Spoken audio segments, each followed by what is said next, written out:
If you have not, please go watch my video on the career of Ark Royal, which will pop up right now, so you can have some context to what she achieved in her short career. But as a short summary, she entered service in 1938 where she joined the Home Fleet and was stationed in home waters when the Second World War broke out. She first took part in anti-submarine patrols in the western approaches, where she was almost torpedoed by U-39. The torpedoes missed and the submarine was sunk through the efforts of the escorting destroyers.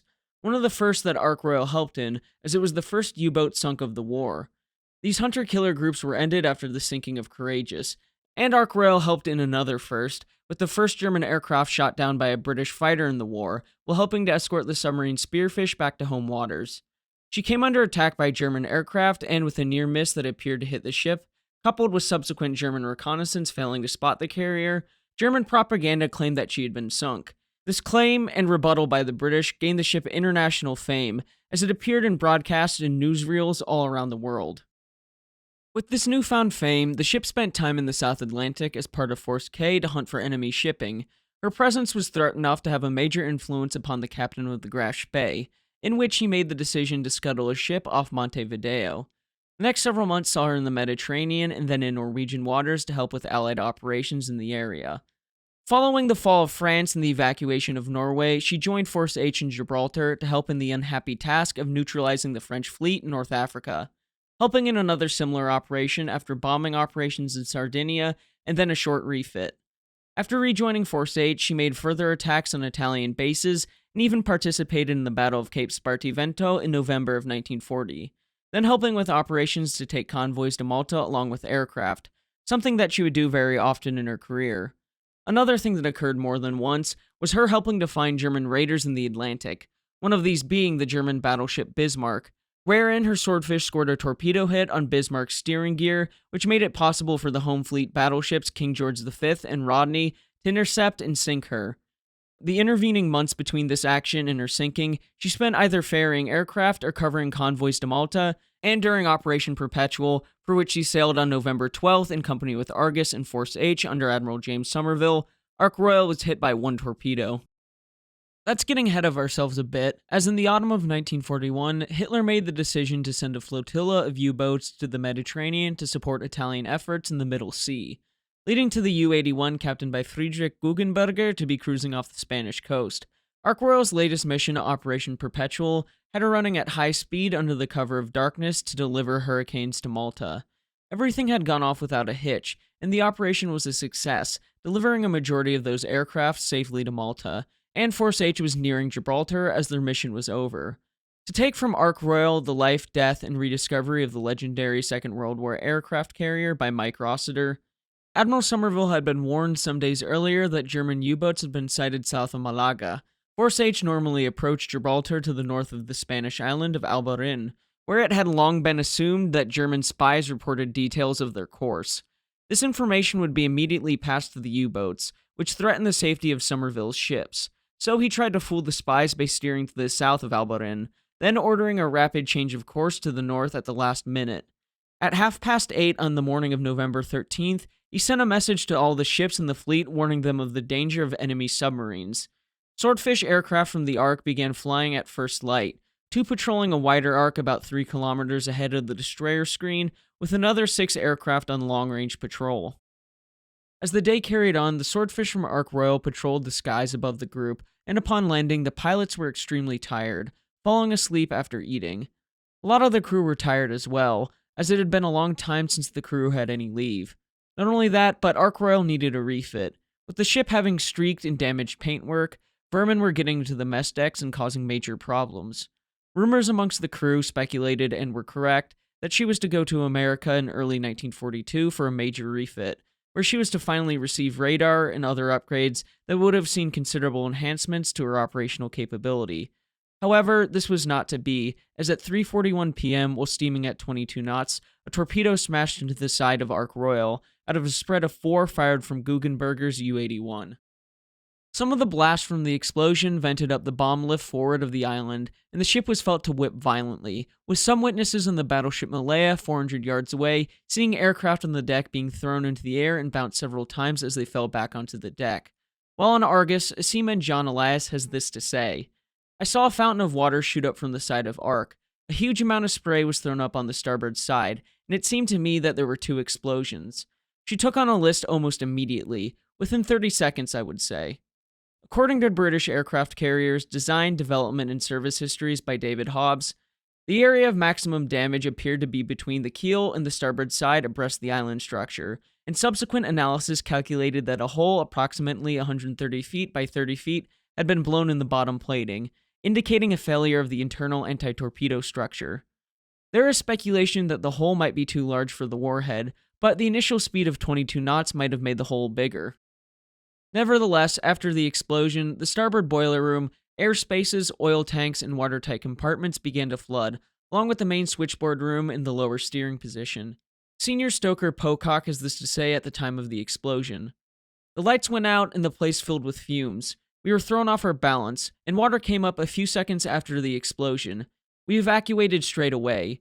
We went back with a light after 2 or 3 minutes, and the place was half full of oil and water.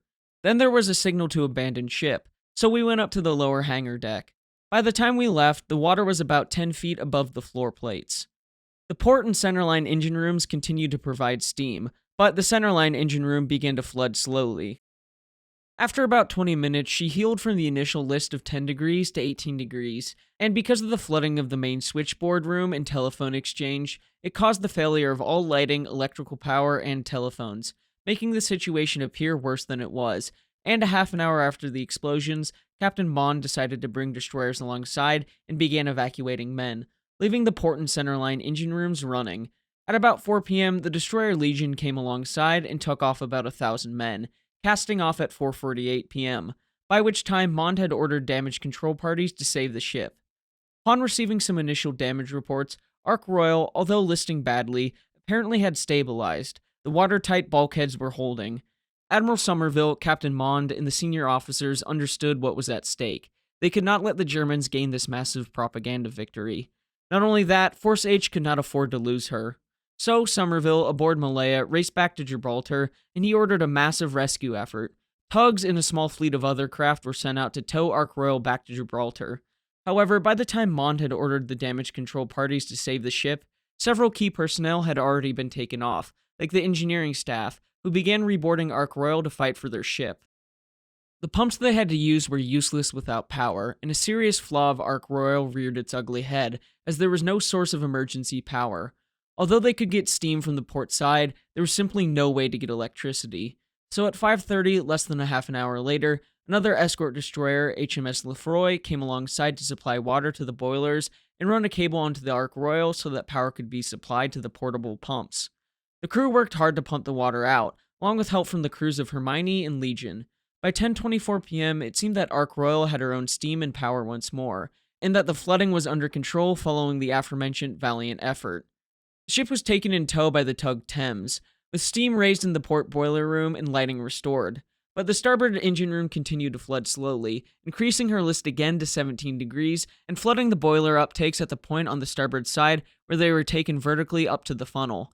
With nowhere for the exhaust gas to go, fires broke out in the air casing. This led to the evacuation of the boiler room and a total loss of power again. The senior engineer and his 2 men collapsed while attempting to keep the boilers working and had to be given artificial respiration. Lefroy was brought alongside to guarantee a power supply after it had been lost again, but by this point it was too late. The list had increased to 27 degrees at 4 a.m. on November 14th, and the order was given to abandon ship. Everyone was taken off by 4:30 except one man who was in the main switchboard room during the initial impact. 12 hours after the torpedo impact, all personnel had left the ship, and the list increased to 35 degrees. She soon capsized and sank after hanging for a few minutes at 45 degrees. A gunner, Christian Herring, clearly described Ark Royal as she sank, being thrown into the water after he tried to remove 2 ropes from HMS Lefroy, swimming for half an hour before he got picked up, hearing a noise of explosions as bulkheads collapsed and gave way. She first rolled right over on her beam ends, so half the flight deck was visible. She appeared to pause there for perhaps 3 minutes. She then rolled right over, and it appeared to me that a third of her length had been torn out. There was a great deal of noise and escaping air. Then I thought she had broken in 2, and the 2 pieces were torn away from each other. The after part sank first, followed by the visible piece of the stem, and she went down from that position in 2 minutes. Mike Rossiter has this to say about the sinking. Since the Nazis had first claimed to have sunk the Ark Royal, she had steamed a distance equivalent to almost 6 times around the Earth, and her crew had lost count of the torpedoes and bombs they had narrowly avoided. She was a lucky ship, and a happy one for most of the crew. Under her various captains, and particularly under the direction of Admiral Somerville, the Ark had confounded those who had said she was a waste of money. In just 5 days in May 1941, she reinforced Britain's vital outpost in the Mediterranean and then destroyed Germany's biggest threat in the Atlantic. Ultimately, her luck ran out under an increasingly determined and powerful onslaught by the German armed forces. Still, in 2 years of war, the Ark Royal had played a crucial role, buoying up Britain at a time when defeat seemed inevitable. Only the Ark could have done it. Now, there was nothing to replace her. Several factors proved to be key vulnerabilities, like the position of the boiler uptake trunkings, the steady spread of flooding into the center and port engine rooms. The lack of diesel generators to provide emergency electrical power was another critical shortcoming.